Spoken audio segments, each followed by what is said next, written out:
Yan, pwede ba interview, ma'am? Okay lang po ba? Pwede ka namin interview. Yan ah. Makita tayo sa YouTube. Ah, yes, sa YouTube tayo, ma'am. Live tayo sa YouTube. Ma'am, anong film ma'am nga nakapunta po ka? From Bacolod ma'am, di ba? Oo. So ano ang feeling mo ma'am nga andito ka na sa bahay ni Tatay Diggs at ano po yung masasabi mo sa kanyang bahay? Simpleng-simple. Parang sa sa yung tungkulin niya sa sa bayan. Hindi mo akalain na ganito kasimple ang pamumuhay niya. Yes. Opo. Para akong yung Kinilabot ay tumindig yung balahibo. tumitindig yung balahibo ko. Yes. Oo, very talaga siya, down to earth. Yes. Kaya mahal na mahal ko siya. Kaya nga eh. Marami po, ma'am.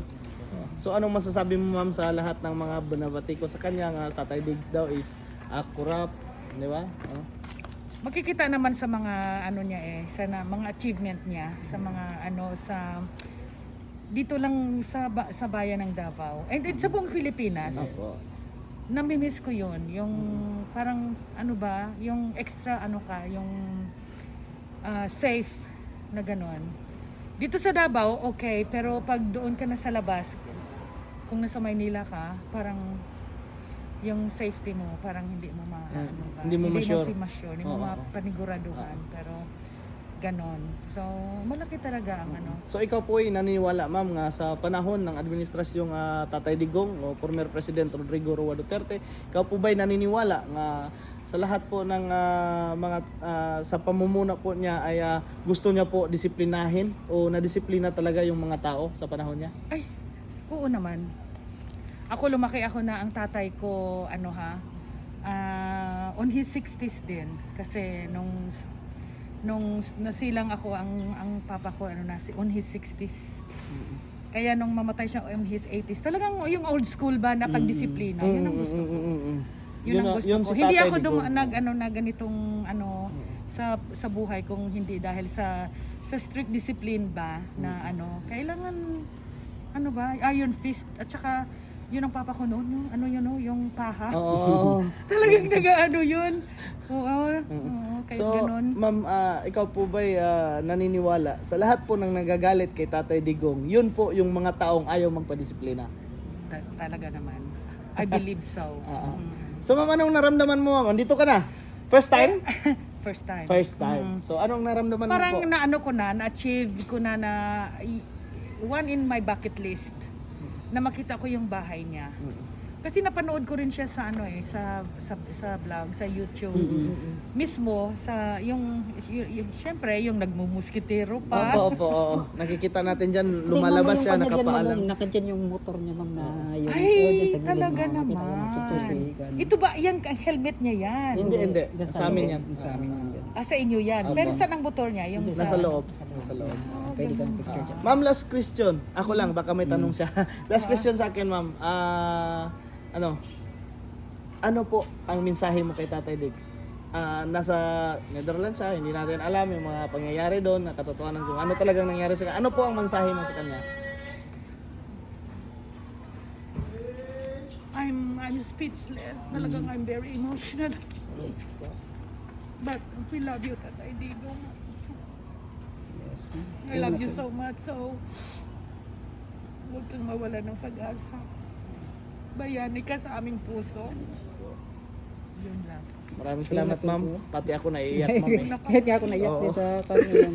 Dalawa Maraming tayo salamat naiyak, sa ma'am. pagbisita mo Oo. po dito sa bahay, ma'am. Oo, kami din, ma'am. Mahal na mahal talaga namin sa Tatay Digong.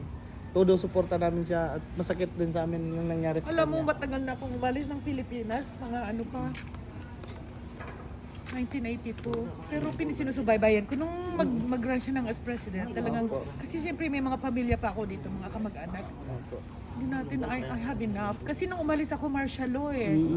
Ganon talaga ang kapanahonan noon, martial law, nung umalis ako ng Pinas. So, nakakaano ba na, masayang masaya ako. Kahit doon, sa ibang bansa, Opo. nangungumpanya ako. Nabutuhin si Tatay Digong. Maraming At salamat. ang saya-saya ko. Kahit ng mga pamilya ko doon, sa kay Tatay Digong din sila. Hindi masaya ako na nanalo siya hindi ko makapaniwala na na on the last minute siya na magtakbo. Kasi 2014 nandito ako eh. pumunta ako sa museum niya. And then, syempre narinig mo yung mga kwento sa taxi na ganito siya, ganito. Pero alam mo, parang hindi ko pa siya nakilala. Pumasok ako sa museum and then, ang feeling ko is fear but with respect. Di ba? Kasi Yes. siya iron fist siya. And then siya talaga, disciplinarian. So, parang ako, but nagising ako sa mga achievement niya na parang naano ba ako. And then he reminded me of my father. I get so emotional kasi nang mamatay yung father ko at his 80s. Yeah, and I was a teenager. Parang si Kitty na ba. So I get very emotional kasi parang naalala ko yung dad ko, yung father ko.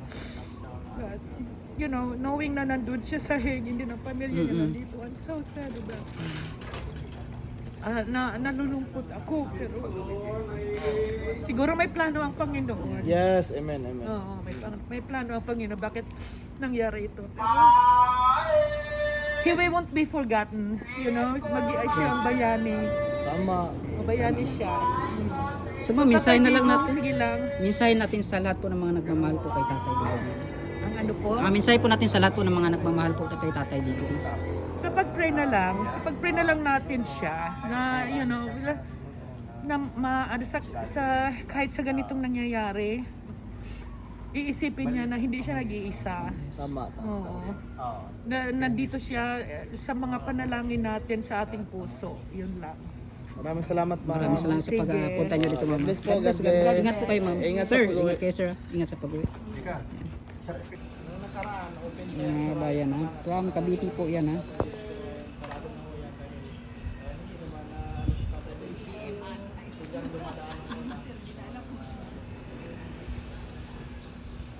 At least po talaga mga bayan na pinupuntahan po, no, hindi po nawawala yung mga bumibisita po dito sa bahay ni Tatay Digong. Yun.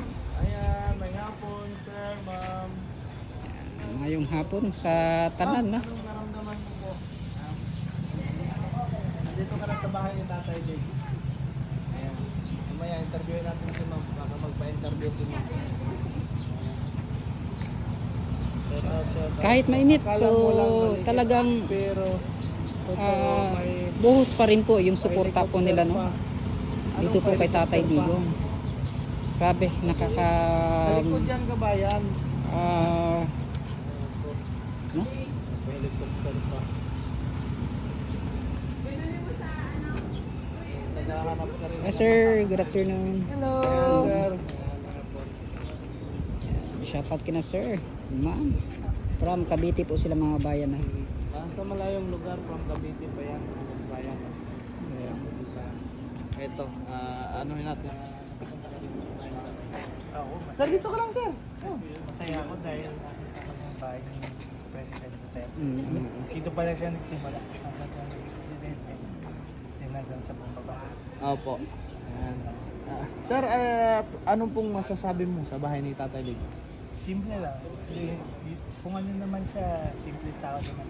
Simple din pa Sa lahat po na nagsasabi nga kurakot, kasi ngayon lang ho, may nagsabi sa akin nga mga basher, kurakot daw mga Duterte. Hindi naman siguro. Hindi naman. Sir, ikaw po ba naniniwala, no, na sa lahat, sa administrasyong Duterte, sa panahon ni Tatay Digong, ang tao po ba na disiplina? Oo. Disiplinado ho talaga. Disiplinado. Sa lahat po ng ng mga ayaw kay Tatay Diggs, sila po ba sa palagay mo ay yun yung ayaw ng disiplina? Oo, ay. Ayan. So shout out, sir. Maraming salamat, sir. Anong pangalan, sir? Iyan. Iyan, ayan, from Cavite. Ayan. Pamilya po kayo, sir? Oo. Ayan, oh. Ayan. Maraming salamat, sir, ha. Maraming salamat kina ma'am, sir. Yan, maraming salamat.